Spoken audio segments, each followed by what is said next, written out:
Nerds! Today's episode is sponsored by NerdWallet's Smart Money Podcast. Ever Google a money question and end up 12 tabs deep with 12 different answers? This podcast is your shortcut back to clarity. NerdWallet's Smart Money Podcast breaks down financial decisions with a team of trusted journalists. They explain the why behind decisions like investing, home buying, and choosing credit cards with clear research-backed insights. No jargon, no misinformation. Make your next financial move with confidence. Follow NerdWallet's Smart Money Podcast on your favorite podcast app.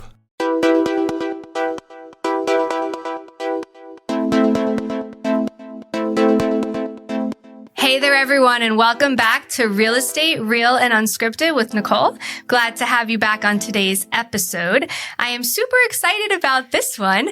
Obviously, it's a little bit different than a lot of my other shows where I've had a lot of home-based professionals talking about different things relating to the real estate ecosystem. This show is titled Learn Before You Earn. And it is something that is super near and dear to me because when I first started in this business, licensed in 2014, and I had joined an office that basically had this mentorship program.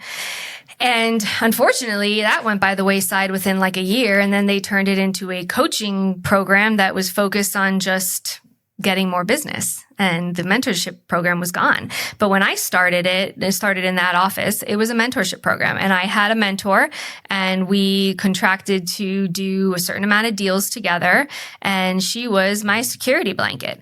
And I will never forget, I was driving home from a showing. I looked like a complete moron. I had no idea anything. They asked me about the title company. I asked them about the title company, not knowing that I was like tripped up on something so stupid that I remember driving on the Sawgrass going home, like to go write this offer. And my mentor was not picking up her phone. And then I got a call and I didn't know what to say. And I made some sort of excuse because I literally sounded like a freaking idiot. And it just made me think, like, if I didn't have the mentor, what would have been, right? But I had a mentor. We did 4 or 5 deals together. She took a cut. I drove her freaking crazy and asked 1,000,001 questions and did my first short sale actually that way as well. Took a couple listings and a couple of buyers under that. And nobody would have known I did a lot of these things with that person in the background. And what I find crazy about our industry, and I mean, it's not really crazy because at the end of the day, we get sued by the the NAR gets sued. We get our value gets mitigated on a daily basis as realtors. Why? Because it's not there. Not always. And how can you how can you say that it's okay that as a realtor that's involved in so much, how can you say it's okay without automatically showing how little respect you have for our job and thinking that we don't do anything, right?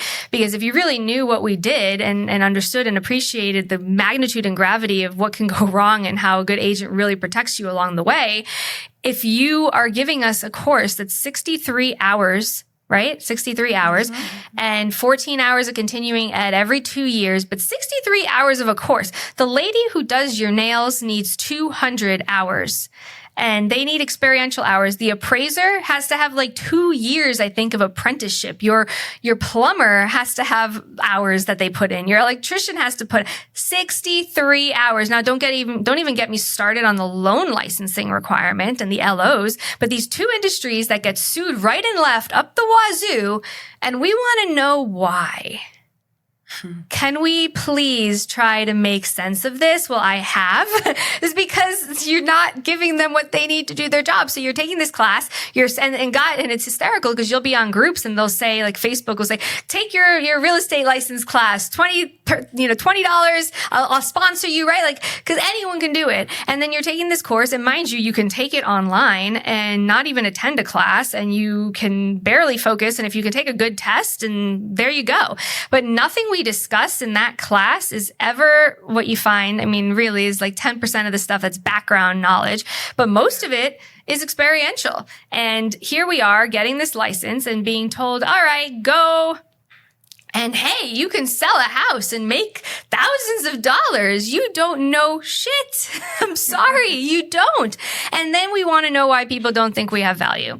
So the bar needs to be raised out there, and I'll challenge our powers that be. And I said that on my first episode. It's nonsense. So today with me, we're taking a different approach. I had gotten a mentor, 12 years ago when I started, did a lot of deals with them. And then because I am very much education based and love educating and training and teaching and doing things the right way, I put myself out there as a mentor and mentored probably about a dozen plus agents over the last 10 years or so, maybe no more than 10 years, like 7 or 8 years. And over the years, these agents have come to me with questions. And, in my old brokerage, a lot of the times they would come with questions and say, oh, I just need a minute of your time. And I said, well, I have a mentorship program. Like, you don't need a minute. Like, you need the whole damn transaction. Like, this is not a minute. You asked me this and you asked me this. And they'll say, oh, well, it's just so much money to have to give it away. And I'm already paying the broker X percent and blah, blah, blah, blah, blah.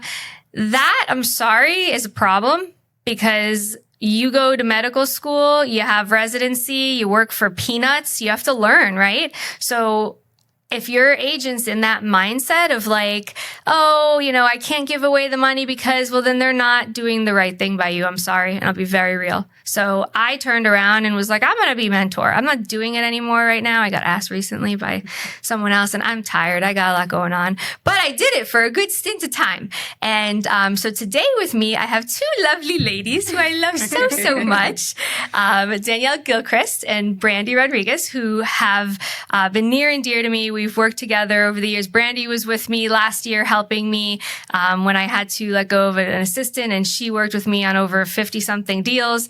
So she learned a lot firsthand in the trenches. It was a fun year. It was a lot of learning curves. And so, but that's the stuff that you don't get unless you were doing it and you did it under someone else and you were able to watch and learn and see all that stuff.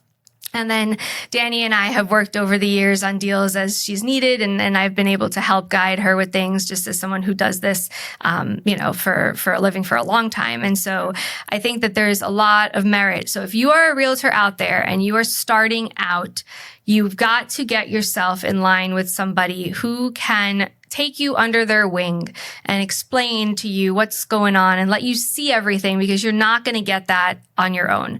And a lot of people out there are very big on like, oh, I'm not going to share my secrets. I don't want anyone like right? It's like a very competitive atmosphere. And as you guys know, like that's not how I am. I don't care. I think at the end of the day, and it's funny, I'll teach classes and agents will ask me after my classes, like, how do you get all the business you get? And I'm like, I teach you these things in the freaking class. I've taught a class every month in the office. What have you done in the last 6 years since I've been teaching this class? Like nothing, right? So at the end of the day, you have to take the initiative, and like 98% of the people I'm going to talk to are not going to follow up anyway, first off. But it doesn't mean that I don't want to help make people better. And so at the end, we want to work with good agents. The biggest problem we have in this industry is dealing with another side that does not do their job or does not know what's going on and babysitting it. So if everyone could step up their game, that would be amazing. So I appreciate you ladies joining me here today. And so tell me a little bit about yourselves. I will start with Brandy. What brought you into this space? Tell me a little about your background and just anything you'd like to share. Okay. Well, I have a medical background. I was in the medical field for like 10 years before I started real estate, and I just felt capped out there. So I was like, all right, I'm kind of like on Google, because I don't think ChatGPT was that big at that time. So I'm Googling, like, hey, what's like the highest paying, whatever. And it said real estate. So I'm like, all right. I started looking up, like, what do you have to do to get your license? Oh, just a 63-hour course? Like, great, I could do that. That's easy. So I did it. I passed my first time. I was so proud of myself. First time you passed the first time. There's like people who passed 3 or 4 times later. That's even more concerning. Yeah. Yeah. The first time. It's crazy. But yeah, so I did. I was really proud of myself, obviously. And then I I wanted to get into real estate mostly because I was interested in Airbnb. I wanted to do like Airbnb arbitrage, even though that's not technically real estate, but it was kind of like in that, vicinity. So that's really why I wanted to start. And I like beautiful homes and going in and seeing and learning. And yeah, that's really why. Awesome. All Dan, right. tell me about you. So for me, I have a background in education. I'm a teacher. And so that's actually one of the things that I think attracted me to you, Nicole. I don't know if you remember, but we actually met when you were making my closing gift. Yes. It was a while ago. Yes. And I don't remember what happened, but Yes. I had some issue with a transaction and I felt lost. And I was like, oh my God, what am I going to do? And then somehow we started talking and you were just like, you read me the whole paragraph and book about what should have been done correctly. And I was just like, wait a minute. Statues. So, anyway, I'm going to dial back to why I got into real estate. So I didn't expect to actually love it the way that I do. And the thing I love about it is the fact that I'm always learning something. I was just kind of at a place in my life where I was like, what can I do? I've always been in sales. So since I moved to this country, Yeah. I started out selling cell phones. Then I started selling cars. That's when we met. And you had your shirt. Yeah, when I was at CarMax. remember. Right. So I was, I always had the little hustle. Yeah. And I was like, if I could do this, then I could, totally sell houses. I mean, you'll make a lot more money for it. And yes, I passed on the first go. Yay me. Look at us all in the club here. And then I realized that the book really doesn't teach you anything. And that 63-hour course does not teach you, it doesn't teach you how to talk to a client. It doesn't teach you the ins and outs of a transaction. It doesn't teach you like just the nuances that you have to look at with every aspect of the transaction, Yeah. And so I closed my first deal when I got in and I saw the commission check and I was like, whoa, this is awesome. And been there ever since. Awesome. Yeah. Very good. Very good. Well, so you guys both started, you kind of got your feet wet in a way, and then we met, right? So where did that first come into your head? Did something happen? Where did you realize that you needed something like that? Because most people don't. Most people are just like, yep, I'm going to do this. And but where did that come into your head to have the mentorship and why? And, did something come up? Did you have an oh shit moment? I screwed this up, or I didn't know this, or oh man, this is way more what was kind of your journey to figure that out? Well, for me, it was oh my gosh, this is a lot.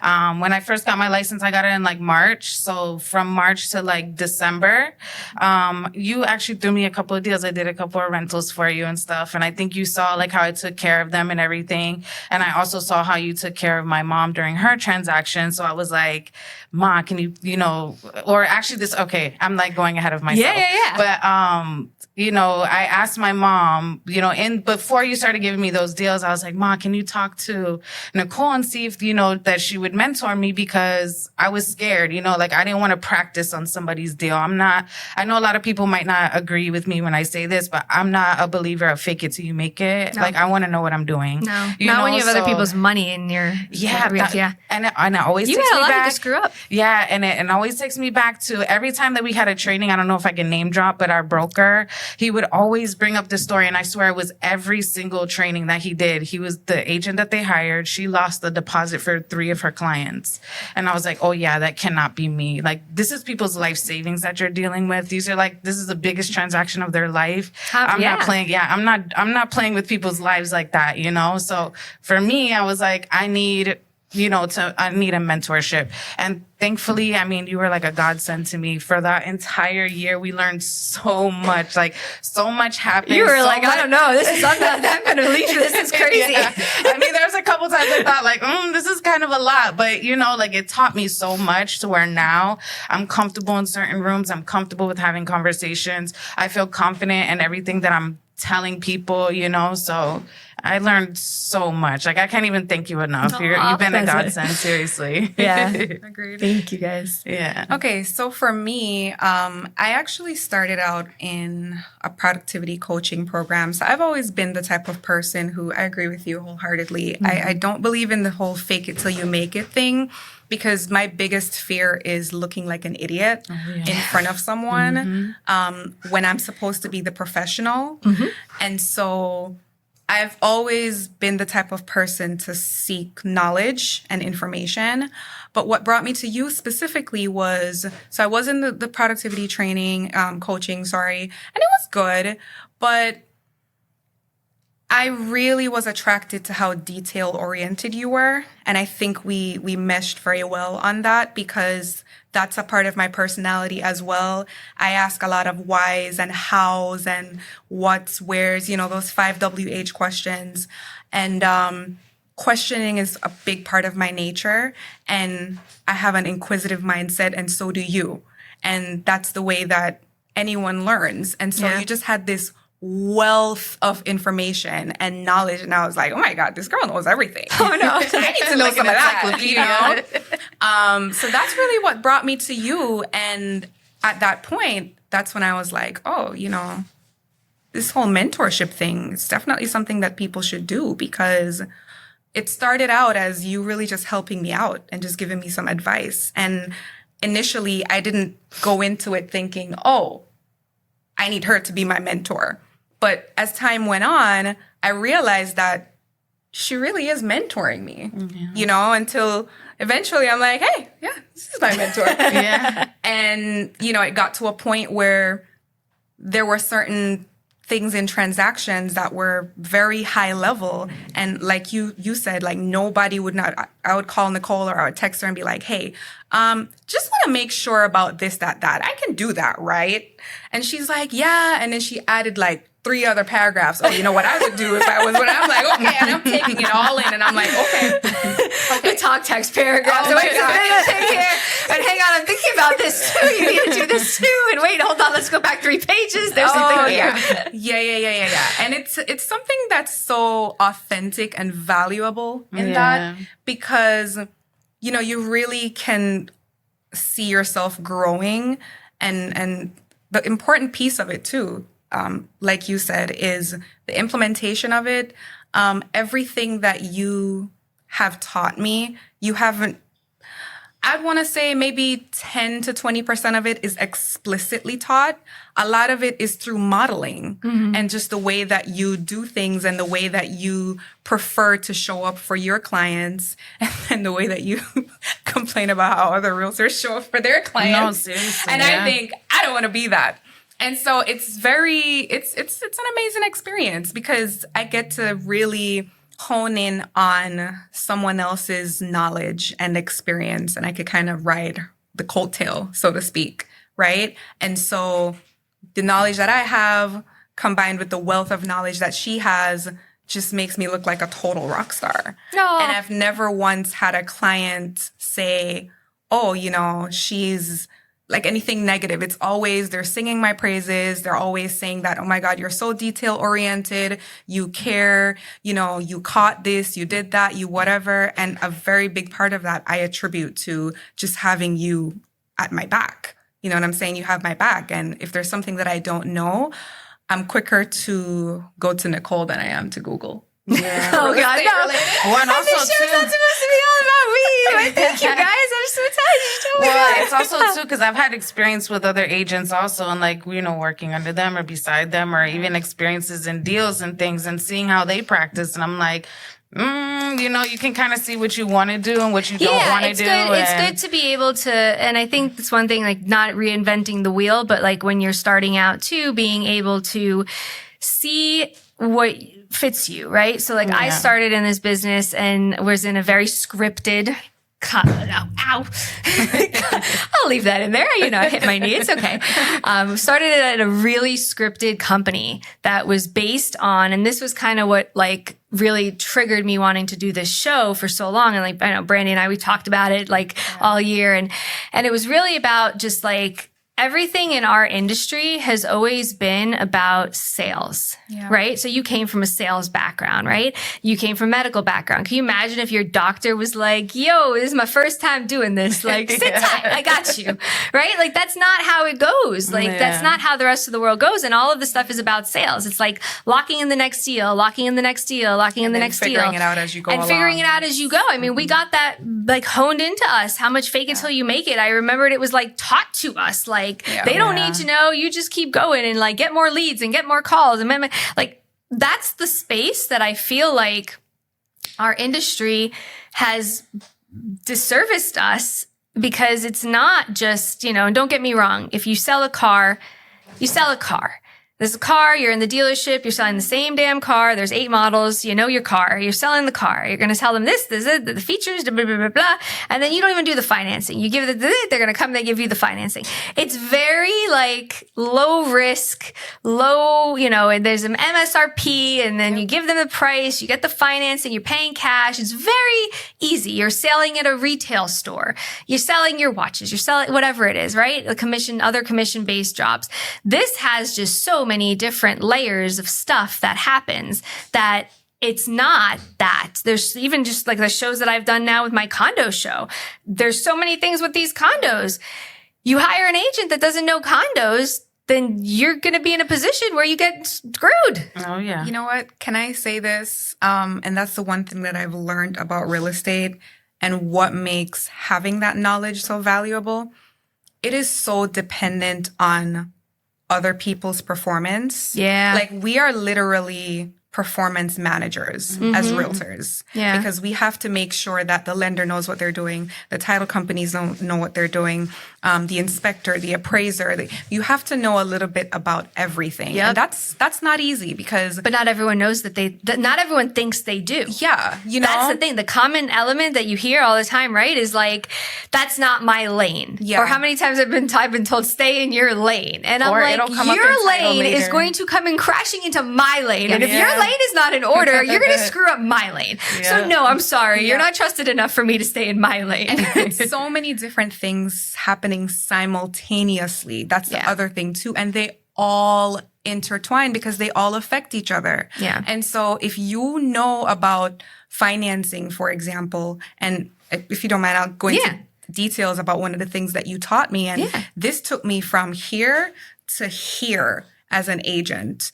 When, for example, someone is getting qualified by a lender and you look and you see, okay, there's the PITIA, and you know what numbers make sense and what numbers don't. So if a lender is putting something that's too little for that property tax, or based on the condition of the home, and you're like, there's no way they're paying $3,000 a year for insurance. It has to be more than that.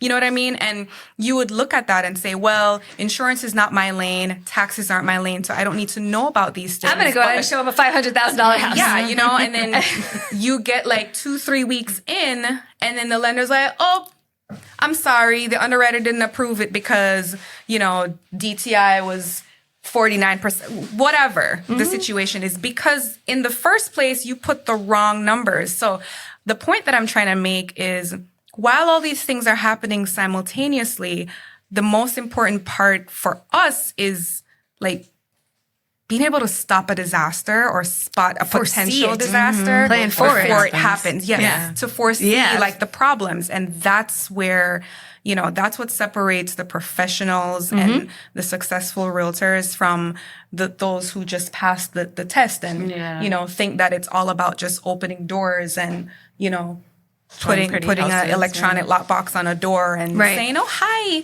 of course I can show it to you. Like, that's nothing. Yeah. Yeah. And it also separates like who a good mentor is from a bad mentor, because there's people who claim to be mentors but do not go into detail like that or don't teach you things like that. They kind of just use you as their Gopher. their showing agent or whatever, they like throw you to do like little nuanced things that they don't want to do. And, but they're not really teaching you, Yeah. know? So again, like who you work with matters, but who mentor you matters too. Yeah. So yeah. That was one thing that I loved, with our time together in the years, that you were like, listen, like I'm here to learn. Like use me, do what you need. Use and Like abuse me, please. it's okay. You didn't have to pay me for this. We're good. I just Yeah. need to learn it. And that's so amazing, guys. Like Yeah. if you work with someone like that, like you came out of that. I love it. Like you're like you all have done Yeah. so great, but like I see, just the time we had together, you don't get that if you Yeah. don't have it from the time, like you wouldn't have had that. We did 54 units last Yeah. year. You saw 54 deals. I Most did. agents don't do that in 10 years. Yeah. Right? So you saw all that. You saw this, you saw this, you saw that. You're like, Like, oh we shit, saw a that's how you, lot. and Yeah. you were on all those text messages. You saw Yeah. how things were looked at. You went on a bunch of listing appointments. You had all that stuff. So if if people out there get in this business, can you imagine if you spend 1 year and you did make, right? You did make money. You and I just I deals. did, no. I gave you percentages Yeah. off stuff that you helped me with. You were able to see all that. But even if you were doing 3 or 4 or 5 singular deals with an agent that really is there to like help you and guide you and go through the process and not make it feel like it's, oh my God, your competition. Like I'm going to be, because honestly, if that's how they are, then they're not that great. Yeah. Because no, if that's all that they're worried about, they're not that great because they clearly don't have the confidence to like feel enough in themselves. We should be, more of us out there need to be more giving. Like I said, I want agents to be good. I want to not have to have 3 text messages before I recorded this show that made me have to babysit another deal because the buyer texted me. Yeah. Like that's not okay. So yeah. Go ahead. I also wanted to add to one of the things that was attractive about your mentorship too, is we were talking about it, like you're not stingy At all. thank you. at all. Yeah. And that's the great thing about it, because I feel like a lot of people out there who have probably looked into mentorship, it's so much. And, I think you're very, very fair, Yep. I agree. right? She's very, very fair. Oh, thank you. And she And will that hold you matters. accountable too. She'll let you know tell me. if you're not if you're not performing up to par. She will let you know. Yeah. Tell me, I mean, were there any moments in your careers that you guys had like a holy crap moment that you just had to, if it was someone that told you, if it was a mistake that was made, if it was like a come to Jesus conversation you had that just made you think, man, like, Well, probably that one transaction with you know who. Yeah, there's a lot of aha, like oh my gosh moments there. Just learning about like permits and things like that. I think that's probably maybe we might have encountered it, but maybe I didn't remember. But just dealing with that whole situation, I was just very stuck and like, oh my gosh, what do I do? And you were on vacation. I was like, oh my gosh, I don't want to bother her. I'm trying to talk with GCs and things like that. And as wonderful as you are, of course, like you got completely involved and we're just like, no, like this needs to be done and that needs to be done. And you helped me out tremendously on that one. But that was like a big learning curve for me where I was like, okay, this is a lot. And, and you were there for me. So that's also important to have somebody who's even on vacation, oh, thank you. willing to, be there for you. Well, Not to say that anybody should call her on vacation though. I will be gone for a week, actually. for me, oh my God, it was that one listing that I had that it was probably my second listing that I ever did. And it had like a multiple offer situation. There were like 10 offers. Oh, that's a lot. And I was like, oh my God. And you literally were like, okay, this is what we're going to do. Look at this one, look at that one, look at this one, look at that one. Okay, that one's a good one. This one's a good one. And then after you did all of that, you were like, okay, this is why this one's a good one. And in that experience, that's actually the most that I've ever learned about financing, because a lot of times, like initially I would think that as a buyer's agent, it's more important for you to know about, what financing looks like and stuff like that, so you can explain it to the buyer and so on and so forth. But it's actually more valuable as a listing agent because, again, you can pick the sense from the nonsense to understand that, okay, even though this lender says that this person's qualified for X amount, when you do the breakdown and you look at what and she gave me like a whole list of questions. She's like, okay, email this to every lender. And it was like 8 questions, but very comprehensive. And I was like, man, I wouldn't have thought to ask those questions. And but how many? Very and how many of those deals ended up not even being able to qualify for the property? Probably like It's like, wait, I didn't know that there's an HOA. She shouldn't have showed this property. Why? Wait a second, I have to rerun the numbers, or and it's like, hey, my sellers don't have, it's a 1950 house and they have, their insurance is $9,000. Yes. And what did you use for insurance when you qualified this buyer? That was the biggest what is the one. maximum number that you have for, what did you use? And sometimes too, there's things that we can't get, right? We have our hands tied. There's things that are like financial stuff that we can't get. So they're not going to give us the DTI. Some of them will not give us the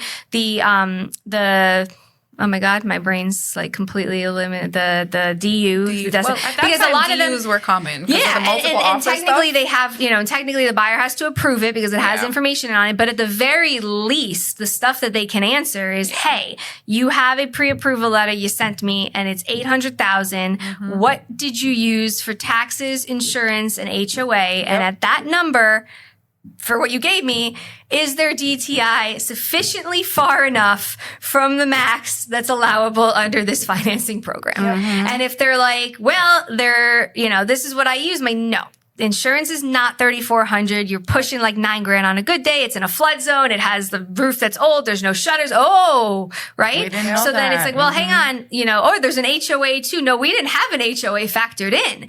That's stuff that you don't, that's important. And those are skills that we have to hone as agents that, not everyone, I'm very financially nerdy and I got all those things. So you learn that from me. But at the very least, just from the messaging of this show is just as an agent, also know too that you're not necessarily out in it alone and you shouldn't be. So you kind of, if you put yourself in a position that you're new and you're starting out, look at the agents in your office. Look at the agents that do good business. Look at the agents that have great reviews. Look at the agents that maybe your broker or your office manager can direct you to and say, hey, you have, I'm starting out. I get it. You have this coaching program. It's productivity. It's like all about me getting more business, right? Making your calls, and get that. I want to be able to like work with somebody. Like I will be like indentured servitude labor for them for 3 months and like, just let me follow you. Let me follow you. And that's the one thing I want to kind of get across with the point of this show is how important it is to learn from many other people and get into it in a deep level, not just like you said, you came into it because you like knowing everything and the knowledge and that the stuff you learned in the class is not the stuff that actually is important. Yeah. And the stuff that we learn in our sales training is not the stuff that's important. If you can sit and you literally just follow a top agent in your office, and honestly, it's one of those things too that it's like, hey, listen, I know you're super busy. I don't want to like trouble you. Have you thought about like having someone that's kind of like an intern, right? Like I'd love to be able to, and depending on the agent, some of them are very, generous, like, and you'll kind of see that culturally in how they are. But I think it's super important. Like our industry needs to do something different about that. You can't get into any business and licensed business without having time under like experience of hours given, right? Like your appraiser has to have an apprenticeship. They have to work under someone. I think it's 2 years. The GC is 2 years in certain licensed trades, right? Mm-hmm. You don't just get your license and then you're like, yo, I'm here. I think I could get that outlet done. Like master electrician, to be a journeyman electrician, you got like roles, right? You have to put thousands of hours in some of these different positions. But in our role, it's like, no, we're going to throw you in to be a salesperson and get in there and learn to get more business and then fake it till you make it. So one thing I think that's also important that I wanted to kind of touch on is like how you guys like found your voice through the years of like getting that feedback through others and hearing what you had to be as a realtor and how you've decided to set yourself apart through just the experiences you've had, learning from other agents, seeing, and how you've defined your own self. Because as, when you start in this business, and one thing I'll never forget is I had a quote mentor that no longer is anyone I respect. But when I left that role in that place I was at, that person told me that if I did not subscribe to their dial talk and the way in which that, like the standard sales playbook, that I would never have a successful business, and that I had to do these things. And I was challenged about the sales of, like how the scripts, right? You know me, I hate scripts. Like it was all about scripts. So yes, you don't have to go on a listing appointment and, if they tell you they want to think about it, and I've changed, my mentality is very different, right? If they have to think about it, they might not be the right person for me. That's okay. Like we're not everyone's cup of tea. Yeah. Like there's a point where things click. There's a point where you have those clients that like they understand, they're on the same page, they get what you bring to the table. And some people are better with certain people. Some people resonate differently. It's just the type of, feel of it. Mm-hmm. But you should not have to feel like you have to fit everyone's mold and chameleon yourself, or even at the worst case, like go against your basic core beliefs to kind of manipulate your ways of doing things to serve them, or doing things in a way that you don't feel good about, right? Like if you're not feeling like you are able to help a person and that you're on the same page, like this is a relationship, right? We are going down this road with you as the client. It is a partnership, right? If we're met with hostility and like you're challenging, I'm like, that's fine. We're good. I'm good. Yeah. Like it has to be a great relationship. My clients become like family. Like that's just how you kind of are. Or like, how have you guys had like any kind of identity crises as you've built yourself in this space, and like how you've kind of maybe even had like or I don't know, like you've worked with other agents, you've seen where you're like, oh my God, I need this, but no, I don't want to do this, or like, how have you defined yourselves through me, through other agents you've worked with, and like kind of finding your own voice in the space? And how have you seen that give you an edge, right? Like, So for me, I kind of like your model where it's relationship based. You're on a personal level. I mean, like you're going to be working with these people for, sometimes a year, depending on, how the market is. And yeah, you have to build those relationships so these people feel comfortable with you, or your clients feel comfortable with you. And then I also learned not to put too much on my plate so that I don't give my clients the proper time or the attention that they need. And I also don't want to drive myself crazy. I have kids at home. I have a family. That matters to me too. And then the salesy approach where it's like, I don't want to seem like I'm just hungry for the deal. Once you sign the paper, you're passed on to somebody else. So I like your model, obviously the best. But, there are things that I do different. And I do notice when I even talk to people who've been in the business, for a decade, and I'm correcting them on things, and I'm like, that's wild. And I'm like, what? Definitely. It makes me believe that I am on a separate level. And for example, the listing that I told you about, the listing appointment that I have on Friday, she initially called my team lead, and my team lead passed her to me. And, she was like, oh, do you work on this big team? Blah, blah, blah. And I was like, I don't want you to get it misunderstood. I'm on a team because we have resources where I'm able to, promote listings or do whatever. Like I told her the benefits of being on the team, but you will be with me from the beginning until the end of the transaction. So, she knows what she wants out of her agent. And, I'm more on a personal level anyways. I don't really like the big team thing either. I'm not going to pass you on to somebody else. I want to be very involved in my transaction. So, I reassured her, and I sent her an email with numbers and all of that stuff. And she's like, I love the detailed emails that you sent, because of course I have like templates of things that you've sent me before.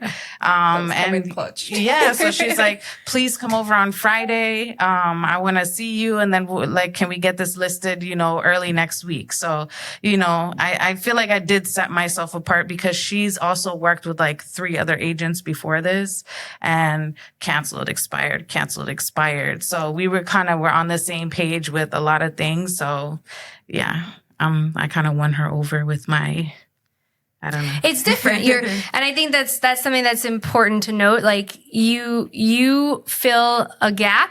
Yeah. Right? So some people, everyone has their own ways of doing things, and there's people for every type of cup of tea, right? Yep. So I feel like there are people that have, there is a gap and a little void that is there when it comes to, different types of ways that people work and want to be dealt with. Yes. Some people also are like more old school, and they like to have I've had many questions about me and my team. I had somebody who was like, wait, you have an assistant? I'm like, and I could tell that made them worried because they worked with a big team.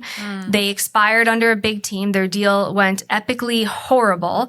And, this is from a past situation. And when I said, my assistant, and they're like, well, and I'm like, hang on, wait, no, let me explain. Like, no, my assistant's not front facing. It's somebody who does the paperwork in the background. Like, you do not lose me. And they were like, yeah, because I felt like after I took the listing, I was done. But then some people are great with that, right? So it's not necessarily one is bad, one isn't not. It kind of just fills the different voids. And I think that it's important for like the listeners out there to understand that too, because they have a certain personality. They have a certain type of style. They might be good with that, suit wearing very tight, this is how it is, and that it's 6 systems and then it goes from this one to that one, and they like that. And then some people are like, nah, I just kind of want just like the one person that is okay if they come in like sweatpants one day because that's just how I am. So it's not making one bad or the other. It's just, and that's where also, I learned growing into this too, seeing, all right, so this is how they do this, and this is how this one does this. And okay, I need to be a little bit more, because I'm kind of a little bit of a pushover. Like, I need to be like, hey, like, are we going to work together at the end of the deal, right? I'm not as salesy, and I've learned from people that were more salesy than me to be, a little bit more away with certain things, right? So like you kind of just feel yourself out, especially when you're starting and understanding how you want your overall brand to be as an agent. So exactly, yeah. My turn. If you want. Okay. So I think that I've definitely grown and followed a particular path when it comes on to defining myself as an agent.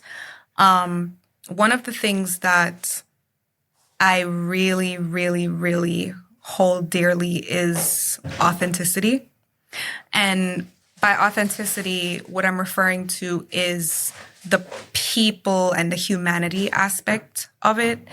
You said something earlier which resonates with me a lot, where we have such a bad rep as realtors who are just these sales hungry people who just want a commission check and they don't care what happens to you at the end of the day. Mm-hmm. And that's bothersome to me because people work really hard for their money. Yeah. Mm-hmm. And this is a very, very big decision. And it really bugs me that, as a realtor, someone will kind of look at you as just someone who wants a commission. So a huge part of my identity has been to try to convey that authenticity to any clients that I get as much as possible.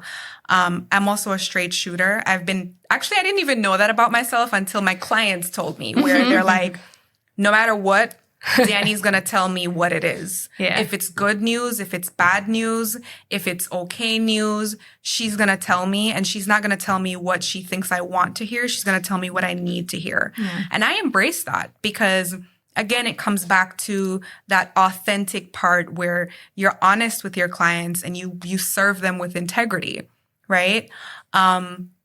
So that's one piece of it. The other piece that I also hold very dearly is the professionalism aspect, especially when it comes on to friends and family, and or even friends of friends, right? Because for me, my mom always told me familiarity breeds contempt. Mm-hmm. And sometimes people tend to get so lax when they're dealing with, family, friends, so on and so forth. And I've always maintained that I don't care who you are, my professionalism should stay the same. You got the same me. Yeah, you know what I'm saying? So you're doing the listing appointment for the friends and family. You're going through all the process for everyone. And a big part of that is if I'm going to sit here and I'm going to make sure that I get there on time and I'm going to explain everything in details, I'm going to have them read all the papers and, I'm going to ask them like, hey, is this okay with you? How do you feel about that? If I can do that for someone that I don't know, I should do that for someone that I know as well. And for me, and again, from what I've been told from my clients, people who have referred me to friends and family and so on and so forth, my level of professionalism does not drop based on the fact that, you're my best friend's cousin. So, she won't mind if I'm like 20 minutes late. Yeah. Or, she won't mind if I don't tell her. Or she won't mind if I go ahead and make this decision for her. Like the lender asked me something. I'm like, yeah, I know she won't mind because I don't know if she'll mind. Yeah. And even if I feel like you'll mind or you won't mind, the professional thing to do is to ask and to make sure that we're on the same page, explain things as thoroughly and as professionally as I would with anybody else. So I think those two things are at the core of what my realtor identity is when it comes to just what I want to present to everyone and how I honestly just genuinely am, because I'm a genuine person and it's hard for me to be fake. I wear my emotions on my sleeve. Like you'll tell if I'm having a bad day, if I'm upset, if I'm embarrassed, like it shows all. We're real people. I think it's also, you got to keep it real. You have to keep it real. Yeah, I think that's a big lesson. I think one thing for realtors, new realtors out there, I say a big lesson to take out of what Danny said is that I've met a lot of people through the years that have shared with me, like it was a friend of the family. I feel like they didn't do like stuff. Like it was just like I had never heard from them.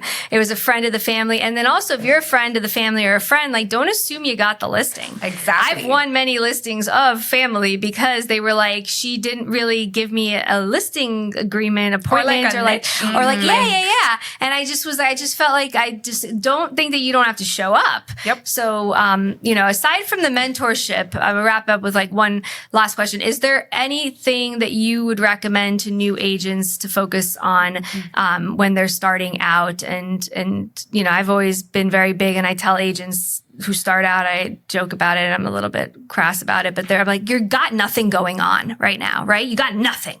What are you doing? Learn.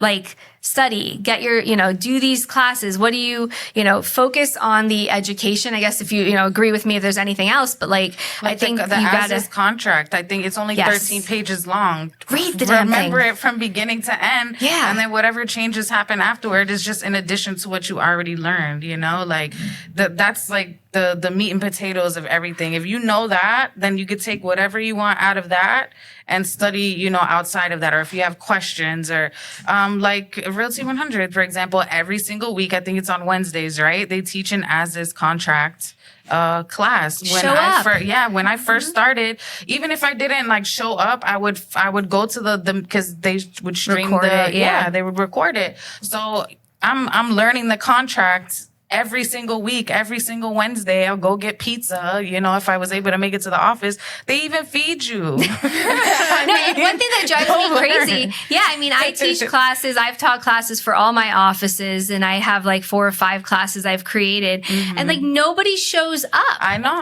And then how many deals do we do with agents where they're like, "Oh, the inspection ends Thursday," and I'm like, "No. The inspection ends Tuesday." No, but it's business days. No, it's not business days. It's in the damn contract. Yeah. And then guess what? What day it is? Oh, but today's Thursday. And they're asking me for a credit request from their inspection, even though we sent them an email, right? That had all the dates on it also. But all these basic things that you don't know take the time and learn them. And then also I'll plug this in too.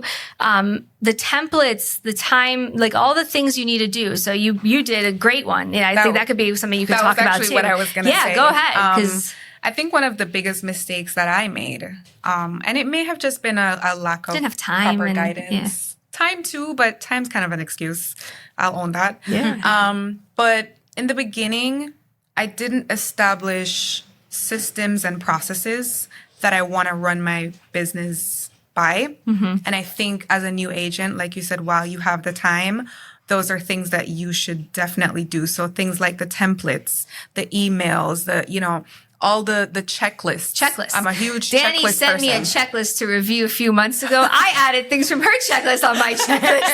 I was like, oh shit, that's a lot. Wow. Okay. Yeah. No, that's good. I'm just gonna put that in my checklist. Because those things keep you accountable. Yeah. And you can't screw up. And you can't screw up because especially when you're balancing multiple things. And again, even if you have nothing going on, spend the time to, number one, figure out what direction you want your business to be in, and then build the systems and processes around that. So you'll know like what comes next, what is supposed to happen. And more importantly, you'll be consistent across the board 100%. with clients. That's what's going to make you professional. Like I was able to wing it for a couple of years, but then, I found myself and it's different with different personalities, right? Because I'll catch myself and I'll be like, okay, wait a minute. I got to recalibrate and regroup. And I have a slight perfectionist Just a little bit. mentality, just a little bit. So because of that, I hold myself to a certain standard and I'm very, self-critical. But for someone else who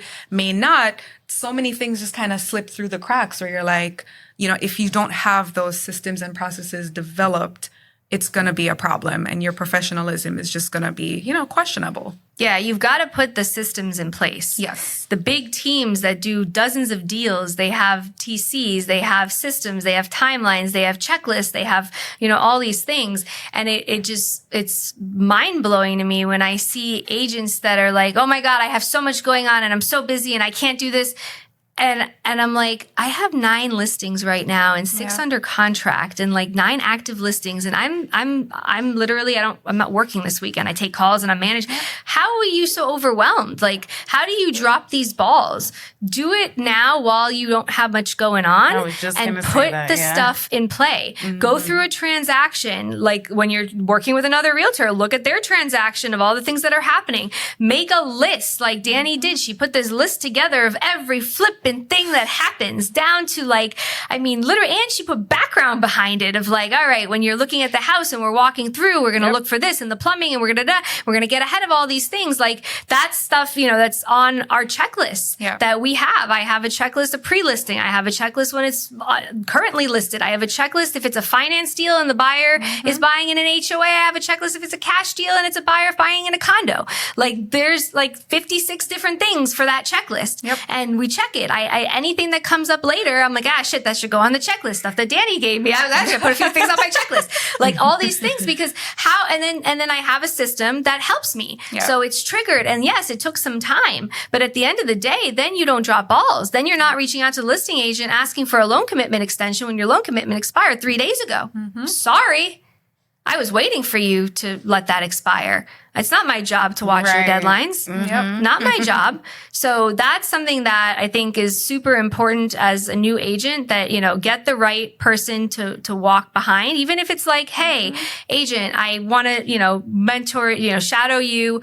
Let me be your little fly on the wall for a couple of months. Like I'll do some stuff for you. I'll help you. Or, hey, would you be willing to take, a couple of deals with me? We'll split them even to make it worth your while. But I want this from you. This is what I want from you. I want you to do this. I want you to help me with this. I want you to help, and learn from somebody and then learn from somebody else and learn from somebody else. But it's the same thing like when you think about doctors, they're going to learn and go into rotations that they do, right? What do they call it? I don't even know. But, they have this and then they check this and then they go into this and they're here a few months. And that's part of being a professional. It's not just a salesperson. It's not just opening the door and filling in a contract and then, and then disappearing. I closed a deal recently. The title company company couldn't even get a hold of the realtor, and the title company asked the buyer if they scheduled their walkthrough. The buyer said, I haven't heard from my realtor in 3.5 weeks. Oh my goodness. And I'm like, oh, good Lord. And then, yeah. So that being said, Oh my God. don't be that. And who coordinated that? The title company for me. Like to be, and she's like, where, you know, is it on lockbox? I'm like, yeah, it's still on the super it was before. Like it's got the lockbox in it. So, you know, I don't mean, and I'm going to be very abundantly clear, like this, the goal of not to talk down on people. The goal is to make everyone better. Like that's not okay. You know, poor performance is not okay. You know, negligence is not okay. We should not tolerate it. We should not have to stand for it. Negligence is a big one. And we have to really be able to like look inside and understand that, you know, we need to learn. We need to master our craft. We need to understand at the end of the day that it's not just, this is a profession. You're getting into this. You're going to affect people's lives. You have the financial, you know, you're literally in a position, like you said, the agent lost their deposit 3 times. That's insane. I had one that we went through that it was horrific. The agent was horrific to the point where the buyer called me wondering why they didn't get their deposit back. Oh my goodness. And I was like, who is, oh, that's you. Oh God. All right. Sorry. I remember that. Yeah. I was driving in the car and I'm like, oh, good Lord, that's a problem. Sir, you need to call your agent. I haven't heard from him in 3 months. Last I said to you, the release, we were supposed to get the money back. Right now though, we stake a claim for your deposit and you need to speak to your realtor. I can't talk to you further. Right. So we have to be better. And the goal of this show is to show that, you know, knowledge compounds. The confidence compounds, experience compounds. It's only if people are willing to share it. Yep. And I think, you know, real estate does not need more agents chasing commissions. We need more agents that are professional and committed to mastering their craft and understanding all of the nuances. And that's kind of the premise of this show, is to dig into all these little things like, you know, all the different subjects and the topics that we've talked about over the course of the show, being able to sit with a seller and saying, hey, you are old. No, listen, I'm not being discriminatory, but you're going into an assisted living and you're telling me that I can't sell your place for 30 grand less than you thought you were going to get because you're not going to be able to move because of it. Okay, so I can't dictate the market. Yeah. You're going to get this much. I'm not going to, but you need to go to assisted living. Let's call your assisted living. I think you might be able to qualify for Medicaid planning. I can get you in touch with an attorney. Yeah. Who does that? Those resources. You have all these resources, you know. So now I sent that client back to the same attorney who referred her to me because they talked to her years ago. They didn't know. And I said, listen, call them back. They do this. I think you could benefit. Now she's able to have an extra, God, I think it's $1,700 a month. Medicaid, she qualifies. She's very qualified and she didn't know. Yeah. She didn't know. So now she could have gone into a community and run down her money even quicker and would never have known. Right? Like being able to know that when you go into a seller's house and you're looking at, you know, real quick, you look under the sink, you see poly pipes sticking right out. Well, then let's kind of contingency plan for this because it's going to be a problem. Or, you know, not just sitting there and praying at the table that you're going to sign the contract and saying, you know, it's okay, I'll wait. If you need to talk it over, you know, and try to convince people to sign. That's not what it's about. So, thank you girls for being on with me. I appreciate it. Thank you for having us. And, everyone out there, I hope that this was helpful, give you some insight. And if you are a new agent, please know that you have the resources out there. Learn so that you can put yourself in the best position possible to build a sustainable business that's based on just everything we spoke about. And really you'll see, and I say this all the time, that when you do those things the right way, your business comes. Everything compounds on itself. Make sure you're taking that time, because when you get busy and things come up, and then you don't have time and you're floundering trying to get things done, it's not going to feel good, right? And then you're going to get bitter, you're going to get stressed and all of that. So you got into this business to bring joy to you. You know, you want to be your own business owner.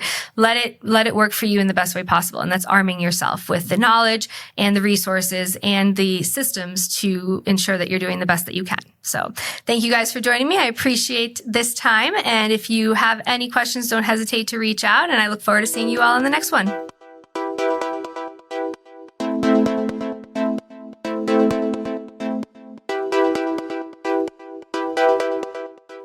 Your wedding begins here. You've found your person. Now find your perfect place. Welcome to Marin County, where your love story meets its perfect setting. Exchange vows beneath ancient redwoods on a sun-kissed beach or overlooking the sparkling San Francisco Bay. Whether you're planning an intimate elopement or a grand affair, Marin offers the space and the spirit to make your wedding uniquely yours. Discover where forever begins at visitmarin.org and explore the weddings page for details.